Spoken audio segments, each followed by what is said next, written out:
What's up, my wizards, witches, and warlocks? This week, we're going to learn how to make simple, easy bases out of clay. For when you need to batch out way too many minis, like my terrifying mountain of Dryads. Let's get to it. So here's a couple of examples. These are meant to be quick and easy, so that way you can bulk them out pretty efficiently and quickly, but still look visually pleasing. They can be as simple or as complex as you want them to be. These are a couple of my quicker ones. Here are some examples of ones that I spent a little bit more time on. I might make a sequel to this video to do more complex versions of the simple form that we're about to show. We'll see.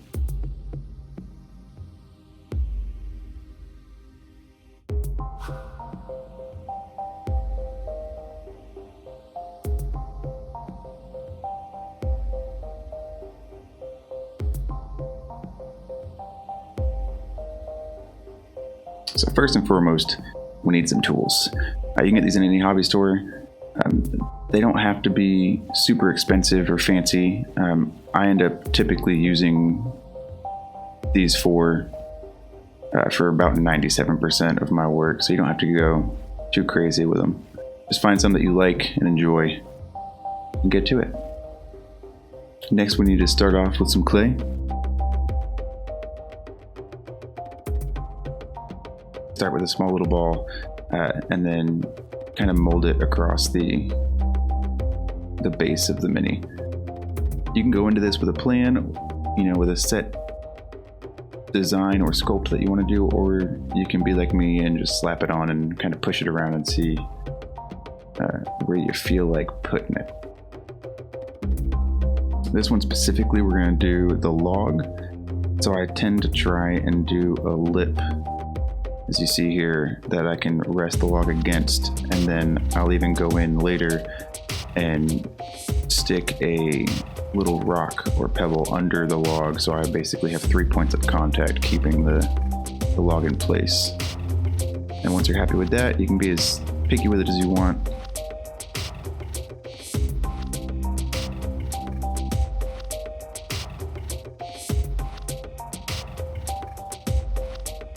Next, we're going to do the log itself. There are many ways you can do this. I typically just roll it into a ball and then roll it out like a rolling pin until you get the shape and the diameter that you desire. And then next, we're going to cut it to size on the base.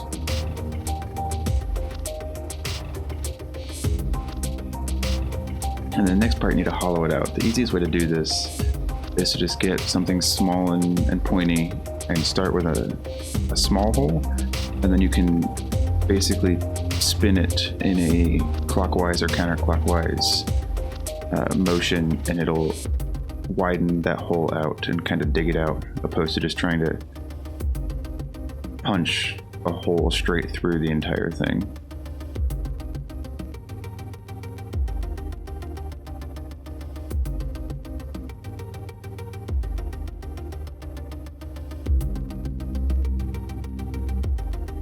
And then next is my personal favorite, the detailing and texturing.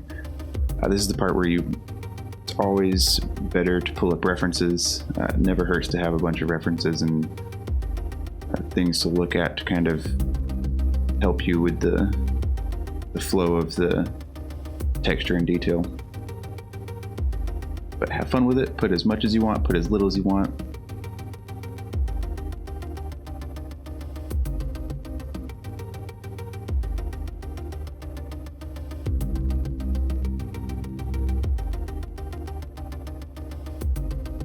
I will also tend to kind of blow out the ends of my tree trunks.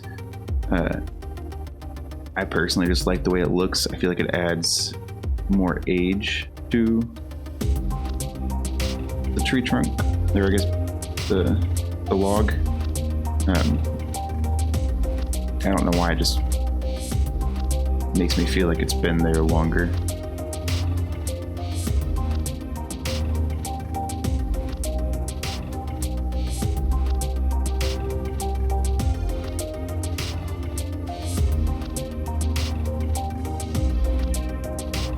And then I'm gonna make another one. I wasn't 100% happy with how thick the first one was, so I made this one a little bit thinner, a little bit smaller to feel a little bit more natural compared to the size of the mini.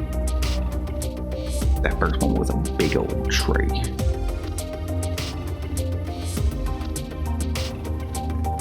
And again, you're just going to kind of punch a hole, rotate it around to basically build out that hollow look, I guess. And then we're going to go in and do the detail.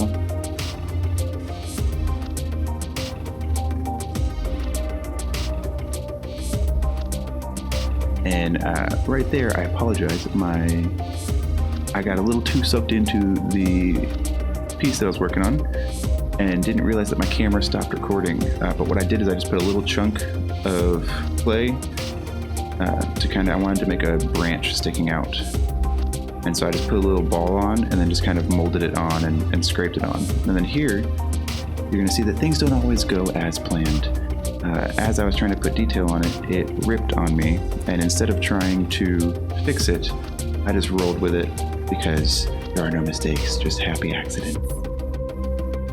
And then I also went in there with a wire brush if you wanted to add a little more finer detail and texture. And then here, that was basically what it's gonna look like. Now we're just gonna knock out a couple other random ones. These ones I really go in with no preset thought or design. I might go in with just the bare minimum of I want it to be a ledge. But all I try and do is just create levels and planes to just kind of make it visually pleasing. So it's not just the same, it's not just one big rock. There's different levels to it. There's different angles. So it makes it more visually pleasing. So here I'm just kind of moving clay around, just kind of going with what feels right.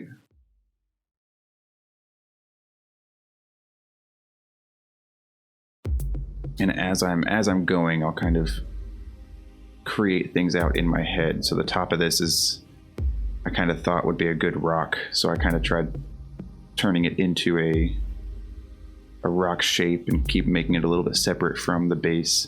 And then just kind of push some ledges around and made little dips and drops to add different levels.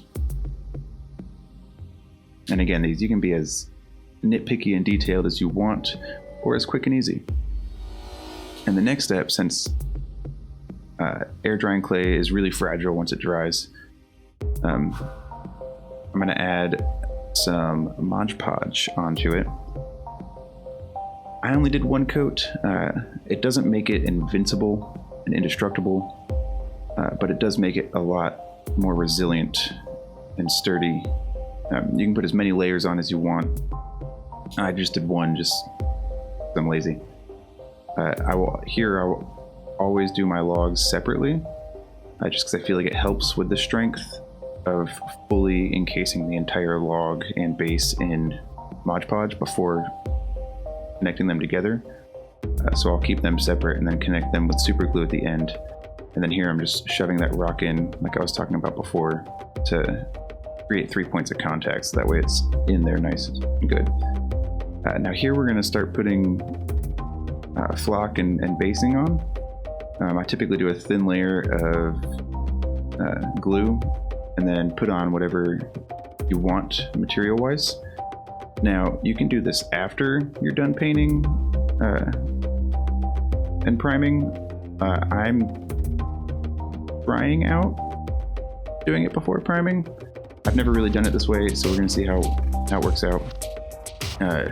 You basically put all your basing on before you prime, all your flock and all that stuff, and then prime your piece to kind of help secure everything on there.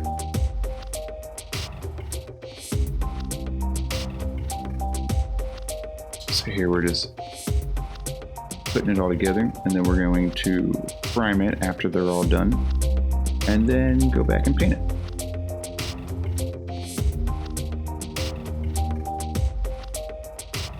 And for my soil, I actually use ground coffee beans. Because A, it looks like soil, and B, I've got a thing for scented bases. Takes me back to when I was a kid. Got the little scratch and sniff books. Well, I've got scratch and sniff bases. So we primed them, and now we're gonna go in and paint them up. Again, this can be as detailed and complex as you want the paint job to be, or as quick and easy. For the most part, I'm just kind of slapping a base paint on and then doing a little bit of detail, just because I do intend to make these a bulk project, because I'm trying to do, 30, 40, 50 Dryads. I'm not trying to spend, hours doing every single individual base. So I'm basically just putting a base coat on, slapping some highlights, slapping some shadows, maybe doing minor detail work, but for the most part, just keeping it really simple. And then we're going to put on just some finishing details stuff, little bushes and shrubbery. And then I always play with the placement of my mini before I glue it on. Just, and here's the little cap break. He loves attention. But I always play with the position before I glue it down, just so I know that I'm happy with it.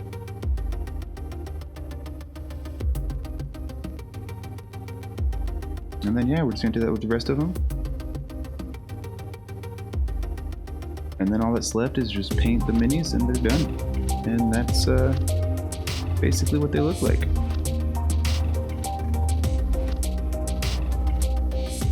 All in all, you can knock these out pretty quick. It doesn't take a lot of time. Super fun.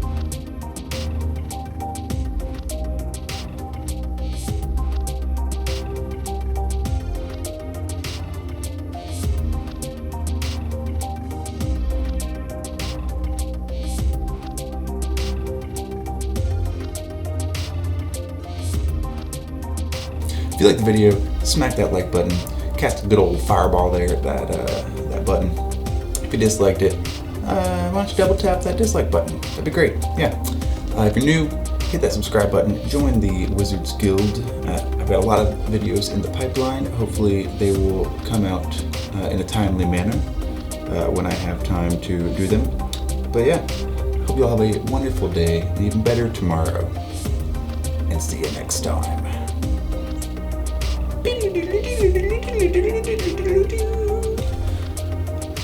Is there anything else I want to add so I don't have to do this again?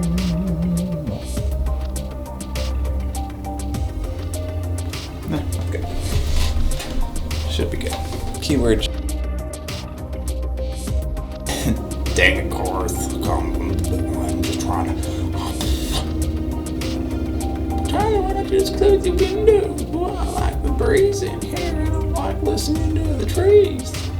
If Carl just shut up, I can do this stupid outro. Oh my God, Carl, I'm gonna put 5 mufflers back on your gosh darn truck.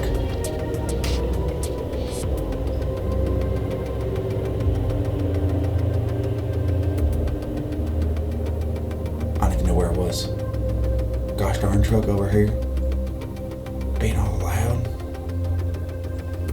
Oh my God. I just blanked out on everything I was gonna say because I'm a dum-dum.